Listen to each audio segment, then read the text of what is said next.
Natanda mo? Oo. Nakakanda mo, pre. Ako nakahidit lang eh. Kala ko yung kinakain na kambing eh. Oy.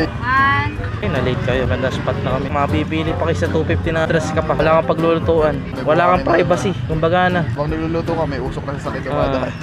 250 pre. Yan. Kahit 300 yan. Maganda lang yung ambience. Hindi nakaka-stress. Okay na yan. Saka na 250. Stress ka naman. Kaya nga pumunta ka dito eh. Para... Paano masabi? Nagsiya sa dagat. Ulo na dyan pala. Hindi makikita yung anino ni Port. Gago pa ka tumatay lang. Kaling, di ka pwede sa bagay na napapaisip ka. Mata ko na nga sila ay maska. Ramo sa gabi at pitin ng nanganga. Hulugan sa salitang para iso para sa kilala. Ang inyong sa puso mo managin ng tusay. Sarap yan. Choking yan. Oh, spray. Nice. Sarap.